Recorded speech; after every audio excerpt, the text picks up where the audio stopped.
What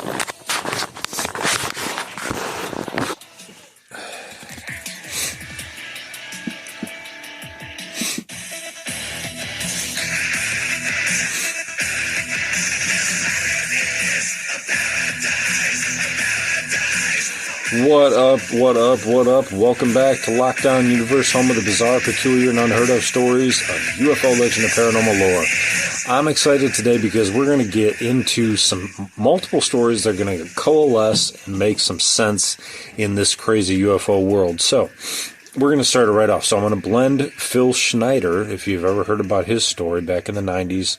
He was a geologist and a worker on the deep underground military bases, also known as DUMBs. And we're going to talk about the recent revelation that a Mrs. Catherine Austin FITZ, who was the Secretary of Housing and Urban Development from 1989 to 1990 under George Bush, told everybody and their mama about the $21 trillion that had been funneled into making the construction of 170 underground bases across the U.S. Now, everybody believes her, right? This is the difference between Phil Schneider and Catherine Austin FITZ. When she came out and said, hey, we're making these doomsday bunkers. We have 170 of them. Some of them are located underneath oceans. Some of them are spread out across the entire United States and the world. Nobody bats an eye. But when a guy comes out like Phil Schneider did back in the 1990s, before the internet even, this guy had, a couple fingers on one hand and a couple fingers on another hand, because he said he was working on these bases and he encountered some aliens that were in the shafts that he had blown up, and he was going down this tunnel in one of those bucket type basket things. And he had weapons on him to defend himself against, maybe any creatures that he might encounter in these tunnels. And according to him, he had an alien shoot a laser beam from like a pendulum.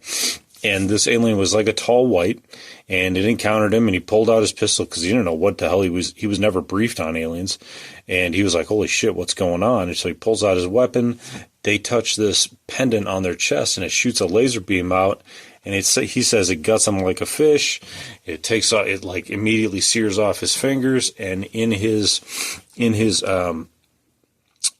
presentations that he did in 1990s, he's about as straight a shooter as you can get. I mean, he's a man's man, and he gives it to us straight. So I'm going to play a little bit of his conversation, his presentation that he did back in the 90s. I'm going to tell you a little bit about him as well before I get into that. So in 1995, he started giving these lectures about these alleged experiences with secret government projects. People who believed in him. People who didn't believe thought they didn't believe him, right? But the way he presents, and you'll hear it in a moment, the way he presents is so legitimate, so believable that you can't really think that he's just making stuff up. And come to find out later on in 1996, he was only doing this circuit for a year. The government came out and took him out. In January of 1996, they made it look like it was a quote-unquote suicide, but you don't suicide from multiple gunshots. Sorry, it only takes one. And the way they did it made it look like he was like hanging himself too. I mean, it was just a totally ridiculous scenario, and all his stuff was stolen. All of his documents were stolen. So what are some of the main allegations and claims that he made? One of the main allegations he claimed was that in 1979, he was involved in a firefight between humans and extraterrestrials who were deep underground at the Dulce base. You've heard of Dulce base. I know you have because you're listening to this program. It resulted in the deaths of 60 human personnel. There was only a few people that made it out. And in his conversation, his presentation, he states that he's one of the only people that was alive to give presentations afterwards. There were two other guys, I guess, in Canada or something like that. You'll hear it. And one of his other main allegations and claims was that the government is in collaboration with aliens, that they were collaborating with them since the 1950s in exchange technology, black budget programs. Now, this is kind of where we have the corroboration between Catherine Fitz and Phil Schneider here, where we have him stating that they're using black budget, the $21 trillion black budget, and they're using it for clandestine operations and to build underground facilities and develop exotic technologies. He also stated that there was going to be a new world order. He warned about a global agenda aimed at establishing a one world government that would take out 5, 6, or 7/8 of the population, and that was going to happen by 2029, he said. And throughout the lectures, Schneider presented photographs, diagrams, and alleged government documents and evidence to support his claims. He had all kinds of documents. If you watch his stuff on YouTube, all kinds of documents. But in 1996, January 17th, 1996, Phil Schneider was found dead in his apartment in Wilsonville, Oregon. His death was ruled a suicide. The problem is that some of his supporters and family members have disputed this conclusion. They suggested that his murder is due to the sensitive information he disclosed. They point to the unusual circumstances around his death and the disappearance of documents and artifacts that he allegedly possessed. So, let's get into just a couple minutes of his presentation. I think you'll really enjoy it. So I want to play that for you right now. Let me pull it up, and I think you'll gain a lot of information about who he was and how he presented his information here. Let's unmute it. That would help. Unmute.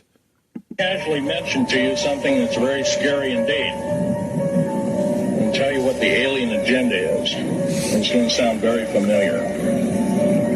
The alien agenda is the complete takeover of this planet, the killing off of 5, 6 to 7/8 of the world's population by the year 2029. The U.S. military has known about this for 45 years. They've told no one. As far as I know, I'm the only person standing before a crowd talking about the alien agenda, secretively. Okay. Back in 1954, I'll give you a quick overview. There was the created 1954 treaty where Eisenhower signed a pact with the known alien species of the time. There were 3 at the time. And said that we're going to deal in high technology, but you can take a few head of cattle and a few human beings and you can experiment on them. It's unthinkable. It's stuff straight out of the Nazi death camps, and I'm kidding you not. It's plain BS, and it's got to stop. Now, the created 1954 treaty had been violated. After the great firefight, the alien-human war, I am the only living survivor talking about it worldwide at all. The only one. The other 2 are in nursing homes in Canada, and the Canadian government refuses to allow any U.S. people, including myself, to talk to them because they're afraid of kidnapping. Probably the reason I got shot to pieces and 11 attempts on my life is I am a direct threat to the entire system. The New World Order, the alien agenda is one and the same. It's world takeover and the decimation of the population of this planet. Now, I'm going to tell you something a little bit different about the alien species. The bad news ones, there are 9 races of alien populations. To look at a human being as a bag of food. They're not cannibals. They don't eat the flesh and the bones and all that kind of stuff. They use the glandular secretions of animals and human beings as a mixture of the vitamins for their food. They get high off of our adrenal gland substances called adrenal corn. It's something like cocaine to them. Now, what can we do about it? Okay, and that's the end. So, if it's interesting because to hear him talk about, the adrenochrome, the adrenal glands and things like that, if you're new to this, it might seem crazy to think about, right? But if you're a human, you know that we take animal parts and areas of animal bodies and use them for a multitude of different things. Not only do we eat animals, but we also utilize the anal glands of the beaver to create the vanilla flavoring that you love. That's right, the anal glands of the beaver. And they give it a different name because they're not going to put anal glands of a beaver on the back of your package that you want to enjoy. No, they give it a different name. I can't pull it off the top of my head. I can Google it, but I'm not going to. So when you think about, what do they use to get high? Sure. What do we use to get high? DMT? DMT is taken from frogs. Yeah, you can synthesize it. You can make it synthetically. But initially, we used it and got it from frogs. When we got it from frogs, all it is like the oil off of their backs or the pimples off of their backs. And then they spread it out onto a glass slide. And bada bing, bada boom, you got yourself something that's going to take you into an entirely different realm. I mean, a lot of people want to get taken into an entirely different realm because a lot of people aren't happy with being on the planet Earth. And so it totally makes sense. Randy Kramer even stated that our main export is beer to intoxicate different species because they like to get intoxicated, and it's one of the things that we've made for thousands of years and perfected. So Phil Schneider, okay, guy who's been through it all. He got opened up by a laser. His whole torso got cut open, and he saw these aliens. He got all this information. He went on a tour about it and got offed. Okay, so why hasn't Catherine Fitz had any issues? Why isn't she running? It's almost like it's been put out there for us on purpose. Purposeful disclosure, right? So that we can gather this information and know about it. The only problem I have with that theory is that I can't see the government being okay with telling us about DUMBs at all, deep underground military bases, despite the fact that some people might, be into the UFO phenomenon, be interested in it. To come out and have somebody come out and say it, I can't believe they didn't put the kibosh on that. And, one person can say it from like 30, 40 years ago, but it still doesn't prove anything, right? Just because somebody says something doesn't make it true. She can't take us to a base and show us. So even though she said it, it's still just kind of like hearsay, right? And she might have seen a document on it. She might not even have seen the actual bases. She might have seen a document that says we spent $21 trillion on developing bases or something like that.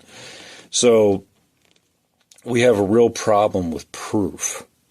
But we have a lot of people who've come forward stating that they've worked on these bases, been in these bases, Emery Smith, Randy Kramer, a lot of individuals who've been in these bases, worked in these bases, Bob Lazar, and people who have seen documentation or worked on the financing of it, like Catherine Fitz, and Phil Schneider, who worked on Billium, So we even have Elon Musk's boring company that is one of the main companies that creates these humongous tunnels for not only vehicles, standard human vehicles, but also for these deep underground military bases.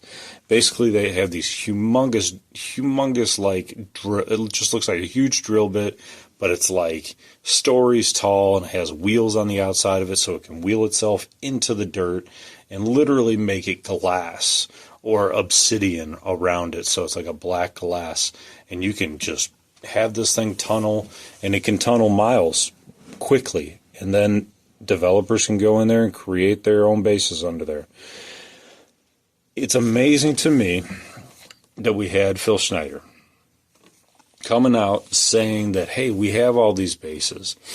They might be underwater. They might be underneath your feet right now, right? Miles below. People didn't believe it. It was conspiracy theory. Then we have somebody who actually worked under the administration and worked for George Bush. And when the government comes out, we believe them. When a person who's a contractor comes out and they don't have, an official position within high government, it's almost like we have this disbelief. Yet we want to believe, but I just watched a video about a guy who said, hey, why are we only believing in this community, in the UFO community? Why do we only believe it when a higher up official in the government comes out and says it? Why do we only believe them? Those are the people that we don't trust, right? Yet they're the ones, when they come out and say they have evidence, we're like, oh, we believe you. Thank you for giving it to us, Master, right? We're like, oh, it's just ridiculous. So I think we need to start putting more trust in these contractors and more trust in these whistleblowers than to just, wait for some government official to come out and say, hey, it's true. And we already have these officials, right? We have like Representative Paulina Luna. We have Representative Tim Burchett. We have Matt Gaetz. We have a whole bunch of people that are working on the disclosure. So there's lots of official government people that are working on our side to get it out. The scary thing is that, they worked so hard to keep this a secret. They worked so hard to off people that they didn't want to continue talking. They threatened people.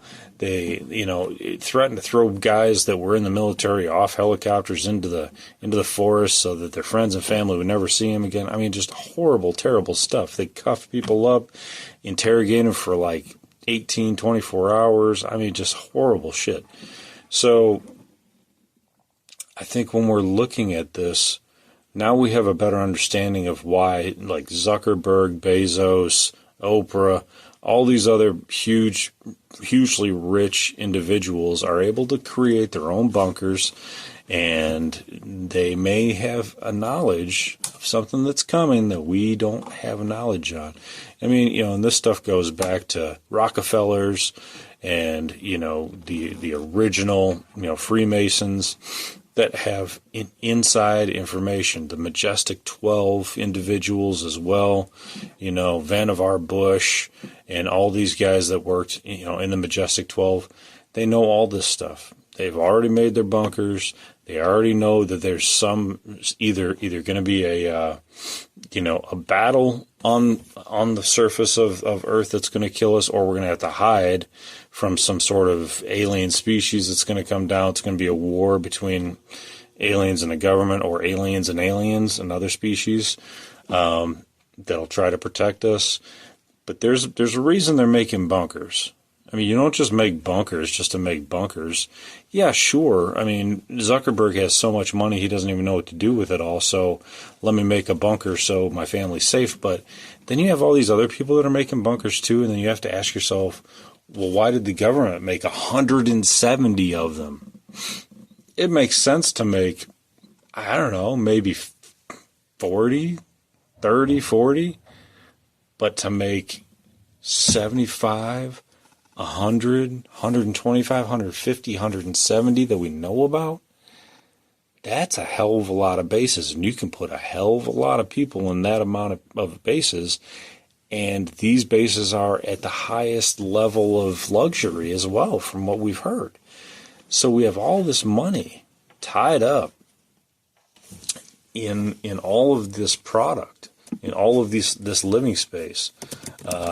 Total economy dollars around the world, worldwide, each year.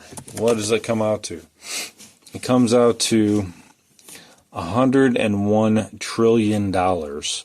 Right now, I think there's $2 trillion in Bitcoin investments, and there's $101 trillion in global GDP currently, as of 2022. Okay, 2022, 101. They spent, what was it? An insane amount. According to Catherine Fitz, it was like Catherine Fitz. Let's just double check. It was 21 trillion. So we spent a worldwide, we spent a quarter or 20% of a worldwide GDP on creating these bases for 1 year. Of course, it was more than 1 year of building them and funding it, but and that's in today's dollars, right? I mean, think about how much that was back then. That was a hell of a lot more, because the GDP would have been a lot less than 110 trillion, as inflation goes. So, or I'm sorry, yeah, 101 million, yeah. It's crazy. It's crazy. So these bases are out there. It's not just fiction. They exist. And why do they exist? It's because the government knows that there's a reason to have these things there. There's a reason to create them, because there's a threat.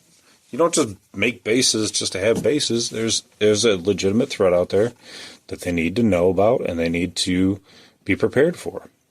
And if you build bases under the ground, then you're going to be safe from certain radio wavelengths, certain nuclear blasts, certain weapons tech, maybe certain telepathy tech, maybe certain search and find operations.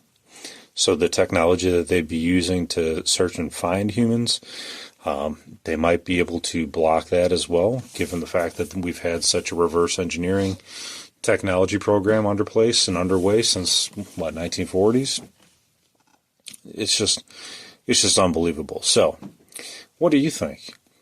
Do you think that we should have spent that much money on those? Is it worth it? It's worth it if we get to go, but chances are likely that it's not going to be you and me going.